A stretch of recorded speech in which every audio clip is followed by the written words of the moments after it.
讲到邮轮呢，我相信台湾人对于一间邮轮公司绝对不陌生，它叫做立新邮轮，它是超级懂台湾人的邮轮公司啊。但是很不幸的，在疫情期间呢，它因为一些缘故，所以就破产解散了。但是在现在呢，2025年的现在，立新邮轮又复活了，并且现在在我身后的呢，就是立新邮轮目前唯一的一艘船，叫做立新邮轮的探索星号。讲探索星号，我相信大家可能不那么认识啊。但它之前的名称其实叫做名胜世界1号，我相信这个就比较多人听过了。然后名胜世界1号之前呢，它其实叫做云顶梦号。但是在1999年到2019年这20年的时间呢，其实它叫做处女星号。这个20年的处女星号的期间呢，我相信就很多人有搭过这艘船了。所以这艘船并不是一艘新船，它是一艘比较偏旧的船。但是期间呢，经过了多次的整修，然后多次的翻新哈，所以它目前也维持得还不错。然后这一次呢，我就是要搭乘探索星号去进行一趟4天3夜的冲绳之旅。那根据我搭了这么多邮轮的经验呢，我敢说它绝对是最懂台湾人的邮轮。所以我们今天的主题呢，就是最懂台湾人的邮轮探索星号。那为什么我敢这么说呢？待会我上邮轮之后再一一向大家做说明。按照惯例，我们先简单来聊一下交通的部分吧。基隆搭邮轮呢，最方便的还是火车。火车到了基隆站之后呢，出了北站，然后出到外面就能看到西码头了。我这次也是要从西码头搭船。那假如你是开车过来呢，虽然西码头外面也有停车场，但是要注意是否有每日的金额上限。那由于我都是搭火车过来啊，因此这个停车的部分我还特地去请教了邮轮老手，他是推荐预约较远的六合停车场，就算算上计程车的费用呢，也是较为划算。这个部分大家就自行斟酌啦。那行李托运的部分呢，则是大同小异。时间一到就开始很多人的排队啊。托运的时候呢，就能够得到这次在船上的房间号码。现在拿到这个房间号码也有用，因为接着我们要报到，然后在报到的时候拿房卡。那我们在报到的时候呢，直接报刚刚拿到的房号，就可以让整个流程进行得更快更顺利，也让你更快脱离了排队地狱。拿到房卡的同时呢，他也会给你一张时间卡，提醒我们什么时候要回来登船。这张时间卡千万别弄丢啦！排队的时候呢，还能看到墙壁上跟我这次主题完全契合的广告牌，这真的没有业配什么的先串通啊！看样子真的是所谓的英雄所见略同。那我们接着就准备过安检，准备登轮啦！啊，对了。护照的部分呢，虽然我影片中没有拍到，但是也是有被收走的。这是因为要前往日本呢，搭邮轮跟搭飞机的入境规定不同。搭邮轮属于过境旅游，日本基本采用的是全船清仓特殊团体入境安排，所以护照被收走也不用担心啦，船公司会好好保管的。只不过我们得提前先去印一份护照的影本。这个影本在我们要去日本一日游以及退税的时候需要用到。好啦，正式登船啦！我这次订的是露台房，那先带大家去我的房间看看长什么样。我们这次住的呢是露台房，然后其实这个床呢是睡2人没错，旁边这个沙发也可以睡2个人。好，然后露台房这边呢，当然就有露台啦。这个把它打开来呢，外面就是可以看到美丽的海景。当然现在我们还没离港，我们现在人呢还在基隆港，所以现在外面看到的还是市区的景色。但是等到有出海之后呢，就可以看到美丽的海景。那简单的来介绍一下我们里面的一些设施吧。通常我看房间呢，通常我会先看它的插头啦，好像这个插头是可以接我们一般台湾的插头，这是没问题的。然后旁边这边呢也有这种 USB 的充电孔。所以无论你要充电啊，或是要一般的接插头啊，都是没问题的。然后这边也有网路孔。然后因为船上电压的问题，所以其实它的吹风机是在外面的。然后它要你不要带自己的吹风机，就用它这边的吹风机。那这个吹风机当然也是没什么毛病，它就是用按的就可以使用了。这个房间其实也蛮大的，要放2个行李当然是完全的没有问题。好，然后你如果觉得阳光太大，你可以把那个窗帘拉起来，这都是没问题的。它这边最重要的还是小吧台的部分啊，它小吧台这边有这个水壶啊，所以要喝水啊、装水啊，就是可以用这个水壶去装水，这是比较方便的。它当然它也有冰桶，跟里面有冰桶，然后这边有热水壶啊，这都是很方便的。然后这边就是衣柜的部分，衣柜就是中规中矩啦，就是它里面已经有放一些浴袍啊，但是如果不用到那个浴袍也无所谓。然后上面很多衣架，超级多衣架，随便你用。这样，然后有一个需要用到保险箱的话，这边有保险箱可以用。然后这下面这个呢，就是一些防灾的、救灾的用品了哈，这个希望都不要用上。OK， 然后我们来看浴室。浴室的部分呢，哇，它是分2边的，我刚还没打开来看。浴室的部分它是分左右2侧的，这边就是完全上厕所，然后这边呢就是洗澡。哦，这跟 MSC 的比较不一样 ，MSC 就是一整间，然后厕所的跟洗澡的是全部住在一起，然后它是有分左右2边，然后中间就可以洗漱啊、刷牙之类的，洗脸可以在中间。OK， 然后像这次因为我住的是露台房，所以它的备品好像也都不太一样。OK， 有一些简单的备品，但是我自己还是有带牙刷，看样子哦，这是刮胡刀哦，它有附牙刷、牙膏哎，啊，你看，所以它这边可能只有露台房有了，但是它这边是有附牙刷、牙膏的，我自己也有带哦，但是它也有附。小吧台的旁边呢有一个门，这个门是假如你是2间，你一次买2间房间，这个门是可以打开的，可以通到隔壁的房间去。但是像我这一次是我只有1个房间，所以这个门就锁起来了，这个过不去啊。所以如果你是家庭啊，你人数是比较多的情况下，用这种房间的方式来进行也是相当的不错的。这个房间内很好的东西呢，是无论你是亲自去柜台，或者是你打电话去柜台，请他送过来，都是可以去跟他索取这个拖鞋的哈。所以如果我们自己忘记带拖鞋的话呢，也可以去跟他索取这种所谓的一次性的拖鞋哈。但是这个相对的是比较没有那么的环保，但它方便了，这足以堪用。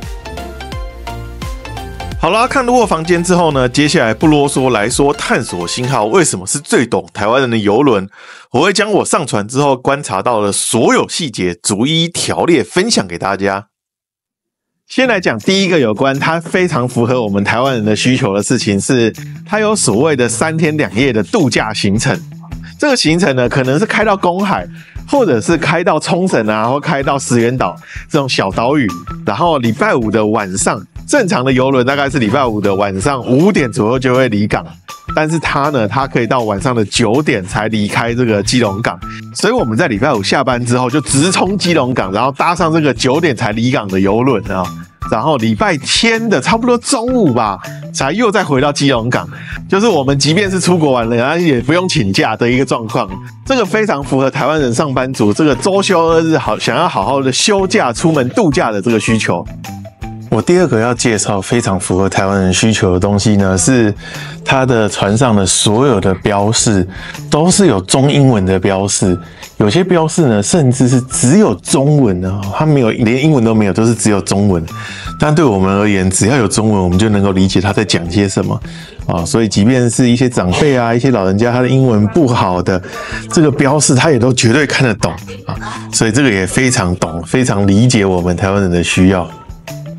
我第3个要介绍这艘船上非常符合我们台湾人需求的东西是什么呢？是它的所有标价都是用新台币做标价，所以我们一眼就能够看得出来它的价格、它的价位是怎么样，贵还是便宜，我们一眼就看得出。不是只有这种菜单是这种标价哦，是所有的东西你在船上看到所有东西，包括那些活动啊，或者是你要去买一些免税品啊，当然这个菜单也是。然后船上其实有很多所谓的付费餐厅，但是我不知道大家知不知道，其实立新邮轮公司它是属于新加坡啊、香港的公司，所以它的港点跟它的新加坡的美食相关的美食做得特别好的。在船上那么多餐厅之中，我最推荐它的蓝湖美食，因为它的蓝湖美食就是新加坡那边的美食啊，包括有一些什么沙爹啊，或是有一些什么粥啊之类的东西，都做得非常的好吃。大家有机会的话呢，不妨也可以来这个餐厅吃吃看。但它上面这个标价，因为都是使用新台币做标价，所以让我们非常的方便能够理解。再讲一个很符合我们台湾人需要的东西呢，是现在在我身后这个服务柜台呢，如果是在欧美邮轮上面，这个服务柜台的人员一定是讲英文的，但是在这个丽星邮轮探索星号上面，这个服务柜台的人员大部分都会讲中文，所以即便是长辈，甚至是你自己的英文不好，也都没有关系。如果我们需要服务柜台做什么协助呢，直接继续跟他讲，所以长辈过来沟通也不会害怕啊。所以其实这个也非常符合我们台湾人的需求。我上来看到这个，真的差点笑出来，就是这个真完全符合台湾人的口味，是什么呢？KTV 啊！如果你需要唱歌哦，不是只有在什么钱柜还是什么地方，船上面也可以唱。价格我觉得也还好啊，有1200、2000的价位，然后还有一些什么饮料啊、小吃啊之类的东西。然后这个东西呢，在欧洲的邮轮上真的是不曾见过，这个真的是只有在丽星邮轮上我才要见到。这个绝对就是我说最符合、最懂台湾人的邮轮才会干出这种事，居然在船上直接装了 KTV。然后不晓得是第5个还是第6个啊？我觉得他非常懂我们台湾人需要的东西啊，是什么呢？就是大家可以猜猜看，我现在坐在哪里啊？哈，我现在坐的地方其实是麻将桌。之前我记得我去搭总1号的时候吧，我有看到人家去占领那个自助餐厅的桌子啊，然后自己摆麻将在那边玩。但是在丽星邮轮上面不需要，它直接就有麻将桌，还是电动麻将桌啊。因为我现在没有开启它，我没有付费啊。这个麻将桌是需要付费的，然后它的价格2个小时1080，虽然是看起来有点贵，但是它是可以有一些什么鲜水果啊跟热茶的服务的啊。所以其实如果你真的是手痒，或者是你跟朋友就已经约好想打麻将，然后想要舒适的，这边有电动麻将桌也可以租啊。所以这个真的是超级符合台湾人的需求。还有一个是我觉得它符合所有人的需求，而不是只有台湾人的需求，是什么呢？是在这个住宿区这边哈，就是你的房间区域的电梯附近都会有，像这一层的在哪里啊？在这边都会有所谓的饮水机，像我们之前要喝水啊，都要到主餐厅啊，或是到自助餐厅去拿水。但是在这边不用，就是你在房间外面几乎都会有饮水机啊，很方便。当然这边是只有冷水啦，这边只有冷水跟冰水。你如果需要拿热的、很烫的水，还是必须要去餐厅拿。这个冷水就是平常我们要喝的水，就是很方便就能够取得，这点真的非常好。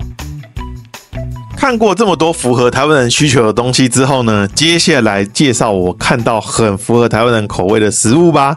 那以下要介绍的呢，都是免费餐厅里面的食物哦。这个完全台湾人的口味，早上有葱油饼，后面这区也非常的台式，有粥啊，然后有一些小菜、酱菜，然后还有现煮的面，油条出现了，这个也是在欧美邮轮上一定看不到的。我在那霸的中餐呢，在这个自助餐厅发现了一个超级台味的东西，是什么呢？就是我后方的卤肉饭啊。然后它除了卤肉饭之外啊，这后面这是卤肉饭嘛，对不对？它除了卤肉饭之外，还有相关的配菜，这边都是卤肉饭的配菜，包括香肠啊，或者是这种泡菜啊、蛋啊，这种都是超级台味的。好啦，看完以上介绍，大家应该能理解我一开始说探索星号是最懂台湾人的邮轮了吧？那民以食为天，接下来就让我在音乐中介绍船上的3间免费餐厅吧，来看看船上都有什么好吃的。上了邮轮，大家都非常关心吃饭的问题。然后在探索星号上面呢，一共有3间的免费餐厅，一个是我后面的丽都buffet餐厅，还有2间的主餐厅啊。那我接着就带大家去这些餐厅逛逛，看看里面有什么好吃的。这3间免费餐厅都是要排队进场的，门口的工作人员中文沟通都 OK， 大家不用担心。丽都的话，我就直接讲重点。大家登船之后呢，可以每天看它的每日报纸。丽都餐厅这边如果有看到樱花之夜，就一定要上来吃。樱花之夜的菜色会特别好，包括寿司、烤鱼。烤鱼呢还分2种，日式鳗鱼炒饭，这个炒饭不错吃。我后来呢还再来装了一次樱花煎饼，这樱花煎饼看着还好，但是吃着呢则带有香气，还不错。脆皮烧肉，这个烧肉非常下饭，很好吃。当然还有素食区，素食区有关东煮，有丸子，也有蔬菜跟冬瓜，就算是吃素也不担心没有好东西吃。点心嘛，则是有樱花马卡龙在内的各种甜点。我太胖了，不太适合吃甜食，有机会大家再自己来尝试看看。刚刚我们讲到的是丽都Buffet餐厅晚餐和午餐的部分，但这里呢，当然也有所谓的早餐的。除了先前有介绍到的葱油饼、油条跟粥之外呢，它还有西式面包，还有生菜沙拉之类的东西可供大家选择。特别要注意的是呢，也有很多人没发现到的，它有一区专门的蛋料理区，可以拿现做的欧姆蛋啊、煎蛋啊。这一区在外面的阳台区，大家也千万别错过啦。